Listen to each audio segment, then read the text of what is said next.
Hello and welcome to Wild Old Times, a podcast about the strange and curious corners of Ireland and Irish history. My name is Ciaran Conliffe, and in this episode I want to talk to you about Darby O'Gill and the little people. There's a word you might sometimes hear when you're talking about portrayals of Irish people: paddywhackery. The exact origin of the word is unknown, though paddywhack was used by English people to describe Irish people as far back as 1773. Padraig has been a common name in Ireland for centuries, of course, and this is why Paddy has become the default name for the English to use for an Irishman, similar to Jock being the default name for a Scotsman. Paddywhack was specifically used to describe an Irishman who was brawny and strong. Most Irish people who travelled to England as itinerant labourers fit this mould. But it soon got tied in with other stereotypes the English had about the Irish, which were not so positive. For the Irish, this patronising nickname became equated with what is called the stage Irish portrayal. Nowadays, people tend to think of plays as a higher art form, but that's because the only old plays we actually pay attention to anymore are the classics. Shakespeare was a genius, and his work elevated the art form, but he worked alongside dozens of other playwrights who have been rightfully forgotten. Plays were the entertainment of the masses in England for centuries, and a lot of people don't like to think when they're being entertained. So in order to keep them happy, stereotypes and stock characters were the norm. Foreigners always made good targets for this. Jewish people in particular were almost always stereotyped, with Shylock and the Merchant of Venice being a relatively low-key example of this trope. But the Irish also fit into a certain niche for the English audiences. For centuries, the English colonial efforts in Ireland had been portrayed to them as civilising the Irish savages, so it only made sense to show them on stage as being savage, childlike, and in need of direction. By the 19th century, the stereotyped comedy stage version of the Irish was firmly embedded in the public consciousness of both Britain and America. An Irishman would be belligerent and quick to start a fight, but also cowardly if faced with someone stronger than him. He would boast of his own ability, but rarely have the capacity to back up his boasts. He would be talkative and humorous, though sometimes with a sadness poking through. Best not to ask why the Irish might be sad. Similarly, his spendthrift nature was the reason for his poverty, of course, rather than any external forces. Most importantly, the Irishman was shown to be of low intelligence, easily influenced, and thoroughly addicted to alcohol. There was also a specific version of the Irish accent used on the stage, one that was comical to the English speaker's ear, but also comprehensible. This is where stereotypical phrases like "top of the morning to ya" or "begorra" were forged into the Irish stereotype. In Britain, that stereotype was often used to belittle the Irish people, both emigrants to work in England and those who stayed behind in Ireland. They justified paying low wages to Irish workers and portrayed the occupation of Ireland as a benevolent civilising act. In America, things became a bit more complicated. The United States was an ethnic melting pot of different races, but things did not always mix so thoroughly, especially for the Irish, who had a slightly different pattern of emigration to other countries. While there were always Irish people moving to America after it was established, the Great Famine in the middle of the 19th century caused a sharp increase in their numbers. By some estimates, as many people emigrated from Ireland to America in the 5 years after 1845 as in the 30 years before it. This meant that, even more so than other nationalities, the Irish retained a lot of their cultural identity within the United States, and other Americans were a lot more aware of the Irish as a group. This led to the stage Irish persona also becoming a staple in American entertainment, along with other new ideas like the luck of the Irish and the like. But unlike the Irish in Ireland who rejected this stereotype, the American Irish tended to embrace the positive sides and regard the negative sides as something they had abandoned by becoming American. This idea of a more primitive lifestyle that they or their ancestors had left behind crystallized into a new vision of Ireland that was based on the stage Irish persona combined with a kind of pastoral idyllicism to create an ideal Ireland that never was. And that is what became known within Ireland as paddywhackery. We've encountered this version of Ireland before, many times, as we went through our history of Irish film. The quiet man is often accused of paddywhackery, for example, though I think it's something a bit different. John Ford had shown a much more realistic version of Ireland in his earlier films like The Informer. So what the quiet man is doing is less stereotyping and more deliberately evoking the idyllic Ireland that people would like to exist. But there has been a lot of the stereotyping flavour of paddywhackery as well. Quota quickies like Luck of the Irish were pure paddywhackery, for starters. And the Callaghan clan and doughboys in Ireland are also complete paddywhacks. But these stereotypes are not confined to classic films. They're often alive and well in the modern era. For example, the film Wild Mountain Thyme, released in 2020, was accused by Irish critics at the time of being extremely stereotypical about Ireland and Irish life. This has meant that movies trying to be more authentic have often had to deliberately push back against these stereotypes. One such film was 1994's The Secret of Rowan Inish. It tells the story of a young girl named Fiona who moves to live with her grandparents in 1946 in a small fishing village in Ireland's west coast. It's a beautiful dreamlike movie that weaves together folklore and realism while deftly avoiding falling into stereotype. This required a lot of nuance, and one example of this was when the film was being cast. Great care was taken to avoid actors who tended to fall into stage Irish personas. In order to indicate them discreetly, the casting director would write D.O.G. next to their names. This stood for the film that to many Irish people is considered paddywhackery personified. Darby O'Gill and the Little People.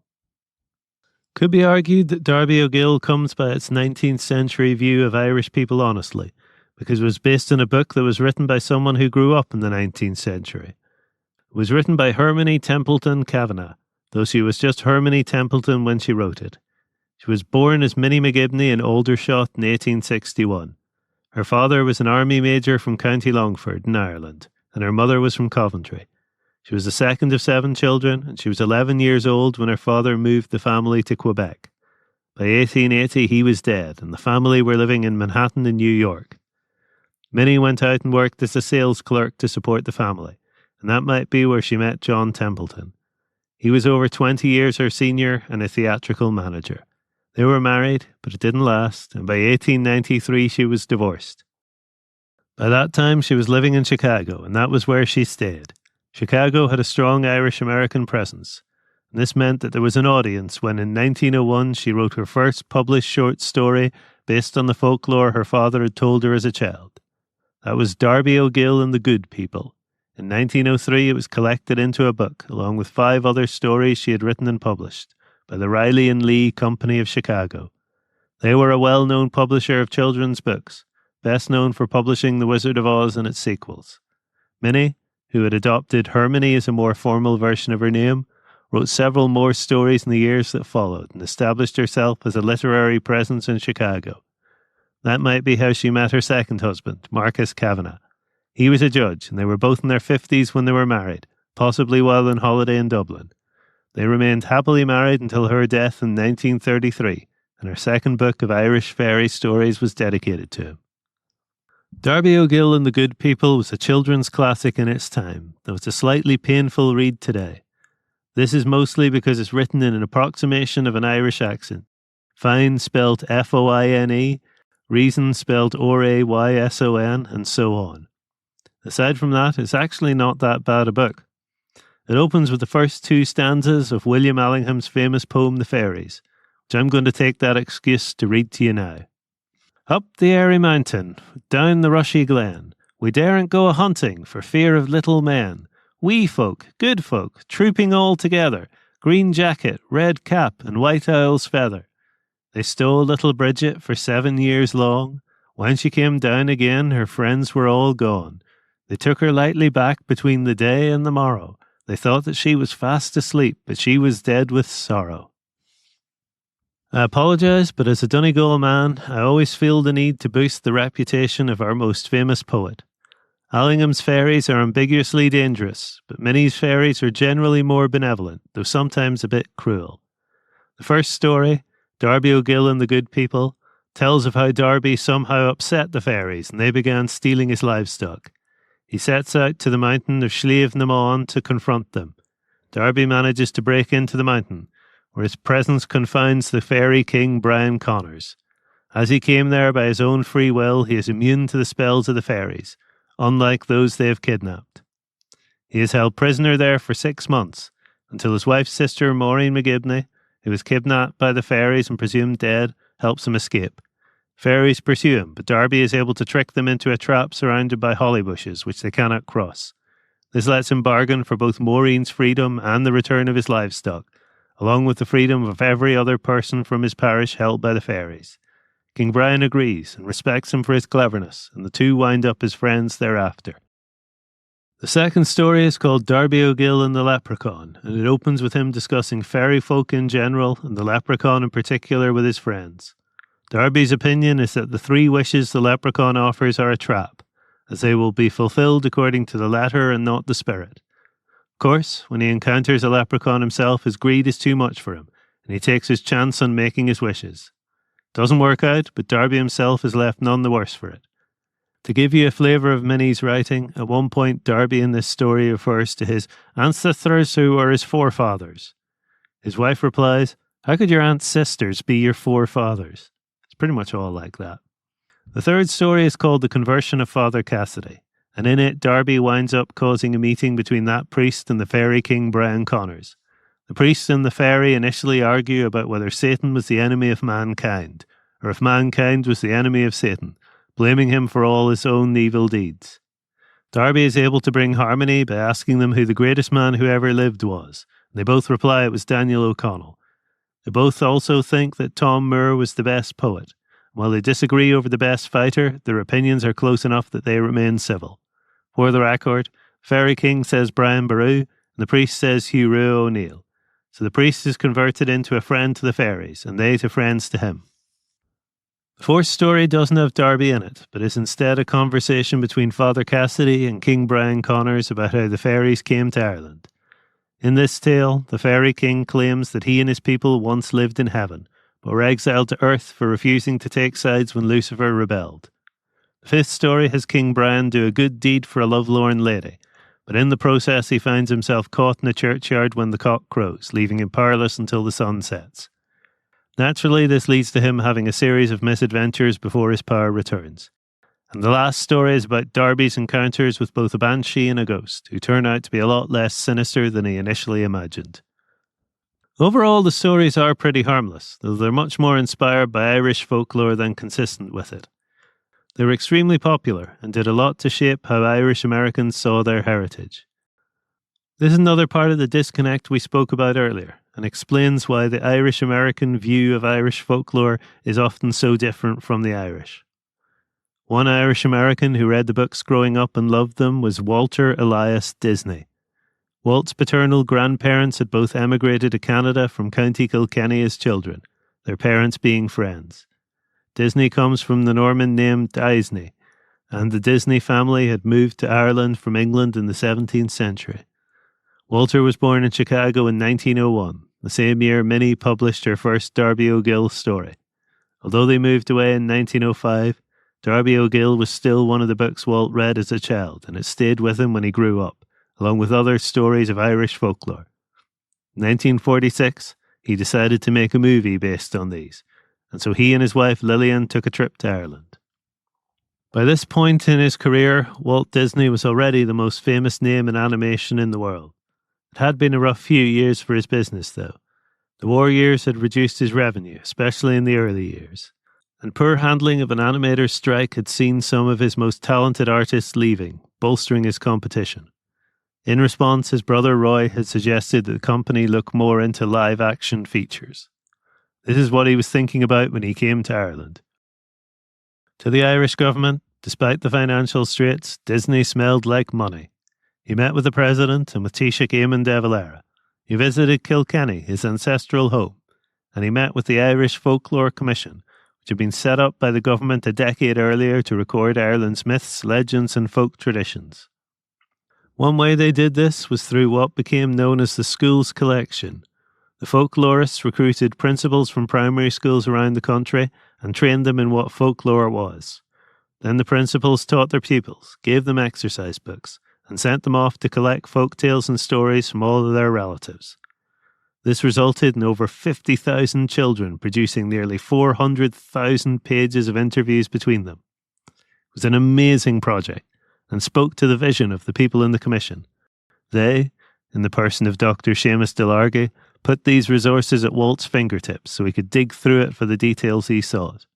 DeLargy also tried to interest him in some of Ireland's sagas like the Táin, but Walt was fixated on making a leprechaun movie. At the time he had no script, and just a vague idea of a film about a man who catches a leprechaun and makes 3 wishes that go wrong in ways he didn't expect. The influence of Darby O'Gill and his view of Irish myth is clear there, and this might be why he never asked DeLargy for any books or details on Irish leprechaun myths. Instead, he seemed to be looking for flavour, and that was what he got. DeLargy provided him with a large amount of material and had a great ongoing relationship with the Disney company, taking several of its employees on tours around Ireland when they visited. Unfortunately, in 1949, the Leprechaun movie was mothballed for the moment. Disney had some unexpected fortune with a series of nature documentaries that were a massive hit, and the banks, who the company owed a lot of money to, had encouraged him to pursue that trend. Correspondence with DeLargy fizzled out, and in 1954, the Doctor wrote that nothing ever came of that visit by Disney. 3 years later, DeLargy was proved wrong. In December of 1957, Disney announced that a film based on the works of Hermione Templeton Kavanagh was just completing development and would begin filming the next year. This was, of course, Darby O'Gill and the Little People, though it was initially called The 3 Wishes of Darby O'Gill. The name changed early in 1958 when casting was taking place. Disney's first pick to play both Darby and King Brian was Barry Fitzgerald, a product of the Abbey Theatre who had become a Hollywood leading man in the 1940s. By now, though, he was in his 70s and poor health, and he would die in Dublin in 1960. With him out of the picture, it was decided to split the roles, with the Belfast-born actor Albert Sharp playing Darby, and the legendary Irish comedian Jimmy O'Day playing King Brian. Film was set well after the events of the books, with Darby as an old widower living with his daughter Katie. Katie is played by the British actress Janet Munro. Darby is the caretaker for an English lord's estate, but he is forcibly retired and replaced with a young man named Michael. Michael is played by Sean Connery, who is 3 years away from being cast as James Bond and becoming a megastar. This was his first ever leading role, and his Scottish accent was close enough to Irish for the Americans. Darby gets into scrapes of both a mundane and supernatural nature as he tries to prevent his daughter from finding out he has been fired, to capture King Brian to get 3 wishes from him, and to deal with this young man who has come to replace him. The story involves many aspects of Irish folklore of dubious provenance, not just the leprechaun and its 3 wishes, but also a Dullahan. This is a headless horseman who drove the black coach that took people to the afterlife, at least according to the work of the Victorian antiquarian Thomas Croker. He has a bit of a dubious reputation, though, and the lack of any other sources makes some people think he might have invented the Dullahan. Nowadays, they appear mostly in foreign depictions of Irish folklore rather than in native ones. Part of that is down to Darby O'Gill. In fact, the role of this film in shaping the perception of Irish mythology cannot be understated.